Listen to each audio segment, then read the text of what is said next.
I, 29, female, have been married to my husband, 32, male, for 5 years. My husband took up a project in Europe about a year ago and is supposed to stay there for 3 more years to work on the project. So he's been away and I've been at home with our 3-year-old son. We were supposed to move in with him, but my mother-in-law forced him to leave us behind and go on his own. She believed that it wouldn't be good for our son to move so frequently, 3 years here and then next 3 years in Europe and then back here, and after a lot of contemplating, my husband and I decided that my mother-in-law was right, so I remained here with my son. She also convinced me to move in with her so that we could all live together as a family, and I agreed to it readily since then I wouldn't even have to pay for daycare or a nanny when I'd go off to work. My mother-in-law would take care of my son for me. It was a win-win situation for all of us, and we agreed to it readily. I'd always been on good terms with my in-laws, so I didn't think there was anything off or weird about this. And around a year back, I moved in with my in-laws a couple of weeks after my husband left. It was all very nice during the first few weeks, but slowly my mother-in-law started changing her behavior. She started making me do all the chores around the house, cooking, cleaning, laundry and whatnot, because they were too old. I didn't notice it initially, and by the time I did, it was too late. She'd started treating me like a housemaid and would make me do all the chores around the house, and if I said that I was too tired, then she'd start taunting me and the way I was raised to be lazy and spoiled. We got into a lot of fights, but after a while she'd apologize to me with tears and I'd end up forgiving her time and again. And whenever my husband would visit, the entire family would be on their best behavior. For obvious reasons, they can't mistreat me when he's around because they rely on him to fund them because my in-laws don't earn enough and desperately need my husband to keep sending the money. My father-in-law and mother-in-law are both retired and my sister-in-law is in college, so my husband and I are the only earning members of the family. My own parents aren't alive anymore. My dad passed away when I was 10 and I lost my mother 6 years back. Had they been still around, I would have moved out immediately to stay with them instead of in this hellhole. But my hands were tied. I couldn't tell my husband about the way his parents were treating me either because I was scared of what would happen next. It sounds stupid because I'm an adult working woman and one call to my husband would have solved all my problems, but I still couldn't bring myself to do it even after almost a whole year of being treated like crap by my in-laws. I really did like my in-laws and they'd been kind to me for a really long time before this mistreatment started, and I just kept hoping that somehow, someday, they'd go back to treating me well. But that didn't happen. 3 days back, I finally realized that my in-laws were never going to change, and all the times that they apologized to me was just for show, to pacify me and make sure that I didn't tell my husband anything. My in-laws have a family tradition of going on holiday for a week or so every year, and ever since I started dating my husband, I was included in those trips as well. But this year, since my husband wouldn't be able to make it, I decided to stay back and get some much needed time away from my in-laws. I'd heard my mother-in-law and father-in-law planning to leave a week from now, but they hadn't asked me anything, so I decided that whenever they did speak to me about it, I'd tell them that I wanted to stay back. And a few days ago, my mother-in-law finally brought it up with me. However, even before I could communicate my decision to them, my mother-in-law handed me a list of chores that needed to be done by the time they returned. I was dumbstruck while I was reading through the list and barely even listened to whatever my mother-in-law was saying, explaining that she wanted me to do all of this while they were on vacation. I was reeling from what she just said to me anyway, but I totally lost it when I read, "Clean both loos." I just snapped and screamed at her for the next 10 minutes about how she was a disgustingly entitled old hag and I was not going to tolerate None of this. I grabbed the list, stomped off to the kitchen in a fit of rage, and set fire to the list while my mother-in-law tried to argue with me. And then I did what I should have done a long time ago. I grabbed my phone and made the call to my husband that had been long overdue, and right in front of my mother-in-law, I told him everything that I'd been holding back for so long. My mother-in-law kept screaming in the background about how I was lying and it was just a really chaotic phone call in general, but my husband managed to calm me down and told me that he would take the next flight back home to deal with this. He said that he was scheduled to come back in a few days anyway, but he was going to make it earlier to fix whatever was happening at home. And until then, he advised me to take our son and go to the nearest hotel, so that's what I did. My mother-in-law kept screaming and sobbing while I packed my son's and my own clothes up, but I ignored all of it and left with my son. I couldn't forgive them anymore because they'd proven time and again that they weren't sorry at all. I've been living in the hotel with my son for the past 3 days. My husband is supposed to arrive tomorrow and we're waiting for him to come back so he can sort this whole thing out. Not because I depend on him, but because I can't do everything all at once since I'm all on my own right now and I need to look after my son as well, who's confused by the change in scenario. A few hours ago, I finally received the first message after I left from my mother-in-law. It was a text saying that she was sorry about the way she treated me and she definitely realized that I must have taken it the wrong way. She told me that she just assumed that I wouldn't be interested in coming along since my husband wasn't here, and so she gave me that list because she'd assumed that I'd be at home, and since I wouldn't be that busy, I could get all the work done by the time they'd be back. She admitted that she'd been too quick to assume, and that must have rubbed me the wrong way, and she sincerely apologized for it. Then she told me that I overreacted the other day, and so did she. She wanted me to let bygones be bygones and forget all about it so that we could start afresh. She even added that she considered me no less than her own daughter, and this colossal misunderstanding was hurting her as well, probably even more than it was hurting me. And she really wanted me to come back. AITA for reacting the way I did the other day? Update 1. Okay, hey, so my husband came back a few days ago and things have been really stressful since then.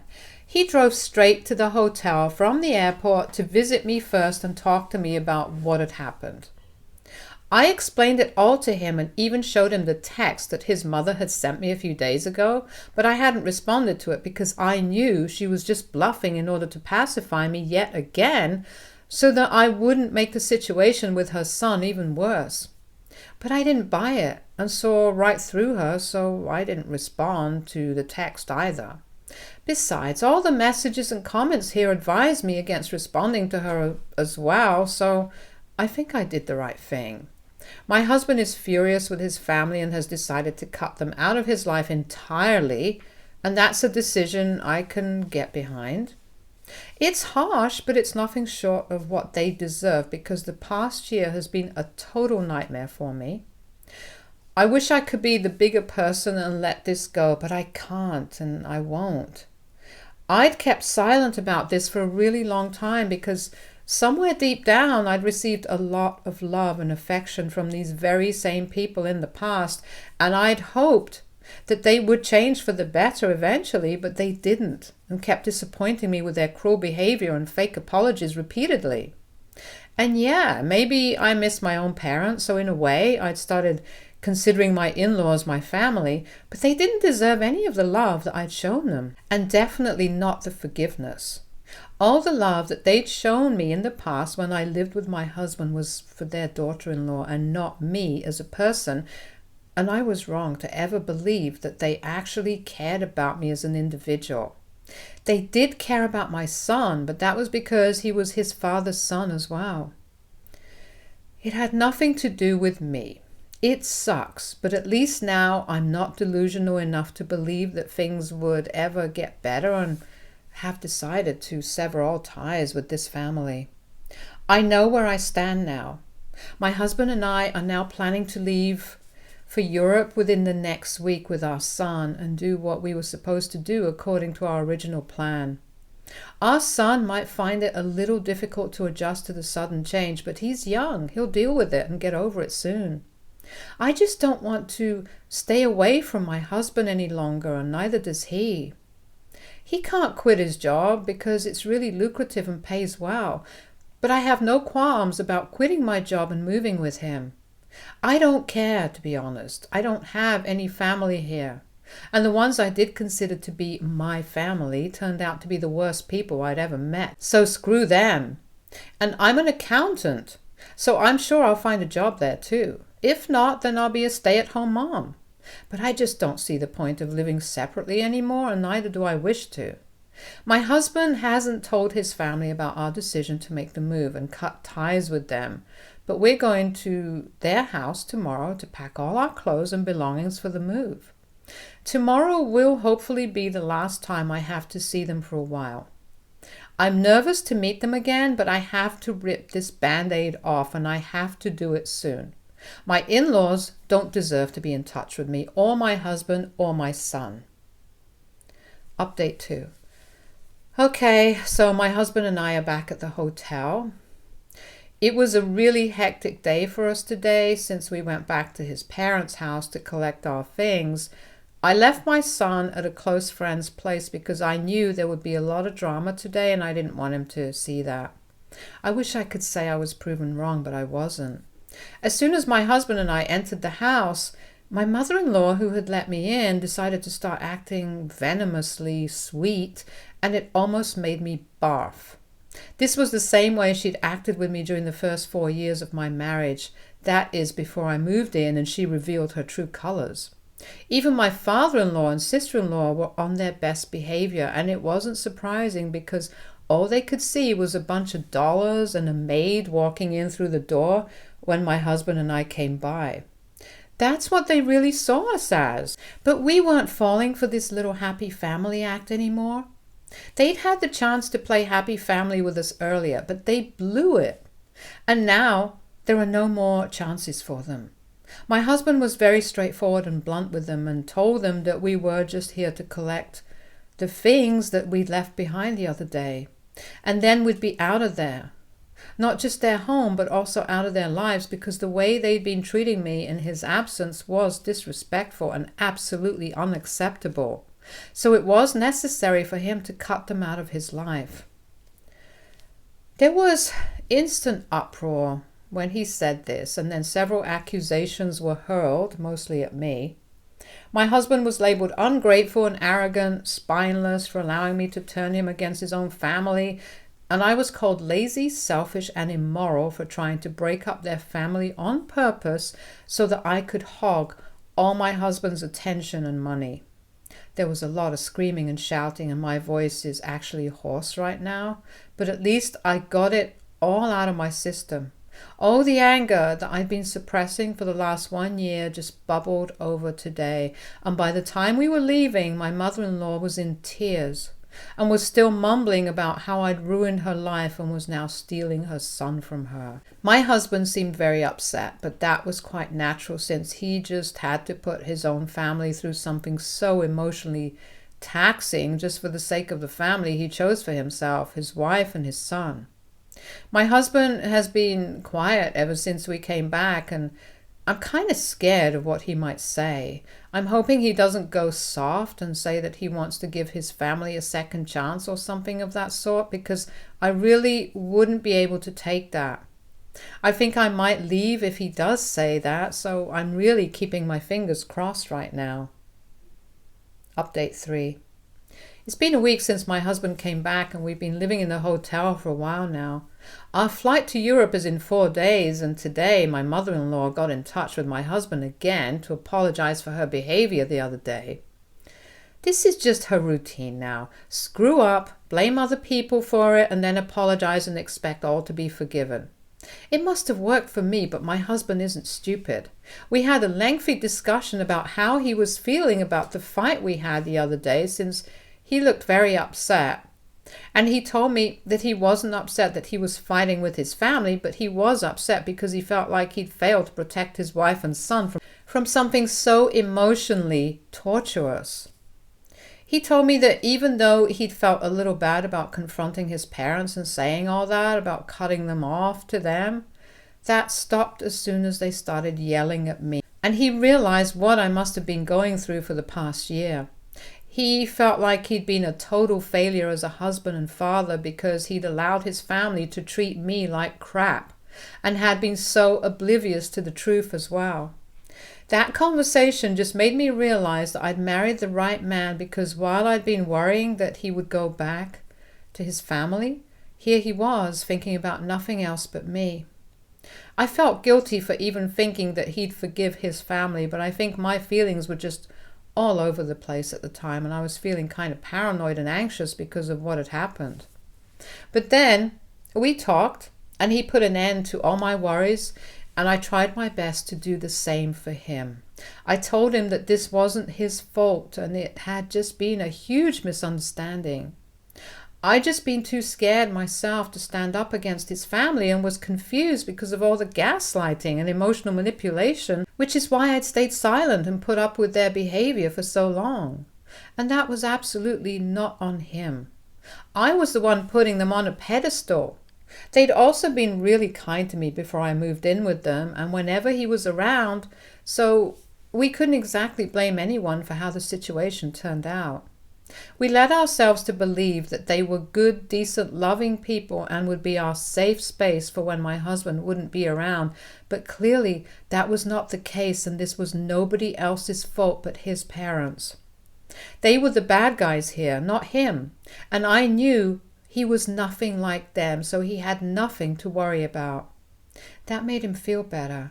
And so when his mother reached out to him with her fake apology crap yet again, we were in no mood to take that. We could have blocked her instantly, but we chose to let her know once and for all that we were genuinely not interested in repairing the relationship. What she'd done couldn't be fixed with just a flimsy apology. After sending that message, we finally blocked her. It's been a few hours since then, and my sister-in-law has been calling my husband non-stop, however she can.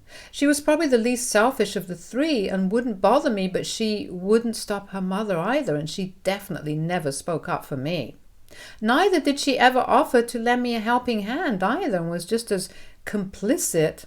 But my husband was the one who paid half of her college tuition, and she still had one semester to go, so that's probably what she was worried about the most now. After a while, my husband answered the call and told her that while he'd still send her money for her to complete her education, that was it. After that, she'd be on her own, and he's also not going to be sending any money to his parents after this so they can kiss their annual vacations goodbye. I guess his sister tried to argue with him, but he silenced her by saying that if she messed with him anymore, then he would cut off her college fund as well, and then she'd actually be screwed, so she had better watch her tongue. I think she must have said something about me because he kind of flared up at that. After a few minutes of bickering, he finally hung up on her, and right now he's taking a nap with our son beside him. It's been really, really stressful for all of us, but I'm happy that we're going through it together as a family. I know he must have had his own struggles when he was living by himself as well, and while they might not have been as bad as what I was going through here, it still must have been hard to be on your own. I know it was hard for me. I regret ever letting my mother-in-law sweet-talk us into separating in the first place. I bet that's what she wanted me to stay here for anyway, so that she'd have someone to do all the household chores because she didn't want to, and she couldn't make her daughter do it, so I did it. Never mind that I had a full-time job as well and would be dog-tired after coming back home, and never mind that I also had a 3-year-old toddler to look after as well. Just makes me wonder how self-centered and cruel people can be. She would have hired a maid to do all the work around the house and clean up after them, but she wanted to save money so she could blow it all on extravagant vacations. Well, she can have her damn vacation now. I'd like to see that as well. Update 4. Hi everyone, my flight is tomorrow and we're all packed and ready to go. As for my husband's family, I found out last night from a cousin of his that my mother-in-law had been talking crap about me on Facebook and bad-mouthing her own son like nobody's business. She'd accused us of being selfish, using her and her husband as free babysitters for when we needed to go out for work, and left her at home alone with her grandson for hours without bothering to check up on him. Basically, painting us as bad parents and herself as a poor aged lady forced to work even at this age. Not only that, but she's been saying all sorts of crap about my husband's relatives, like apparently I'd tyrannize them while I was living at their place and make her and her college-going daughter do all the work. She just flipped the narrative and made it sound like I was the one doing whatever she'd actually been guilty of all along. It was amazing that someone could go so low just because they'd been denied monetary help simply because of their own disgusting behavior. And I don't know how exactly this was supposed to help her case in my husband's eyes. Like, he's cutting her off because she'd been treating me badly, and her response to that was to start creating even more drama and inviting even more trouble. If she wants my husband to pay her any mind at all, this is definitely not the way to go about it, because if anything, this just made matters worse. His relatives have been calling him left and right, some to berate him, some to console him, but mostly to find out the truth. The ones who are trying to guilt trip us and believing my mother-in-law's side of the story can continue to believe her, but my husband was thankful for the ones who bothered to find out what was going on. We've put up our side, online as well, to clear it up once and for all. Now, people can choose whatever they want to believe, and we're going to be just fine with it because we're going away for a long time and won't be back anytime soon. My husband is going to try and get his posting extended for a couple more years, so soon enough, we'll be far away from all of this, and none of this drama will have any meaning anymore. I'm excited for what the future holds, and I hope it's just good energy for my family and me. Stay tuned for more stories from our girl relationships.